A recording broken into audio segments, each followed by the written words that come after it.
Hello guys, আসসালামু আলাইকুম। আজকে আমি আপনাদেরকে একটা বড় অ্যানাউন্সমেন্ট করব। সেটা হচ্ছে আমি আমার হাজবেন্ডের সাথে কখনো আর ঝগড়া করব না।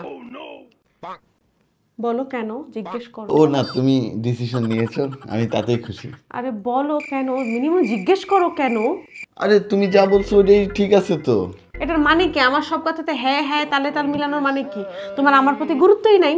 কিছুদিন আগে আমি একটা ভিডিও দেখলাম যে বিয়ের পরে যে স্বামী স্ত্রীর কোনো কিছুতেই কিছু আসে যায় না, তারা অন্য কোনো কিছুতে আসক্ত, তাই স্ত্রীর কোনো কিছুতে আসা যায় না। নিশ্চয়ই তোমার এমন কিছু হয়েছে। কি করো তুমি? এই যে এখনো তো মোবাইলটা টিপছো, কি করো মোবাইলে? হ্যাঁ, কিছু করি না। তাহলে কিসের জন্য আমার হাতে হ্যাঁ নাতে না? মানে আরে মানেটা কি? তুমি একটা মানে এত তোমার বড় তোমার কোনো ডিসিশন ডিসিশন নিয়েছো। নাই? তুমি কেন আমাকে জিজ্ঞেস তো করবা যে কেন আমি এরকম একটা ডিসিশন নিয়েছি? তুমি এত বড় একটা ডিসিশন নিয়েছো, আমি খুশি তো, ঠিক আছে। মানে কি? তোমার তোমার কোনো মানে এটার মধ্যে কোনো সে নাই যে কেন ঝগড়া করবা না, কিছু হয়েছে কিনা বা কি হয়েছে, কিছু তো একটা বলবা। কিছু বলার তোমার দরকার নাই। তোমার আমার প্রতি দেখেছি আমি, কখনো তোমার আমার প্রতি গুরুত্ব থাকে না। এত অবহেলা, এত অবহেলা, এত অবহেলা আমার প্রতি। আমি তো হ্যাঁ না কিছু বলি নাই, কারণ হলো কেন বলো না হ্যাঁ? এটাই তুমি জানতে চাচ্ছি, কেন বলো না তুমি আমাকে হ্যাঁ না? আমি হ্যাঁ বললেও ঝগড়া করতা, না বললেও ঝগড়া করতা। তার জন্য এই এখনো তুমি ঝগড়া করতেছো। মানে কি?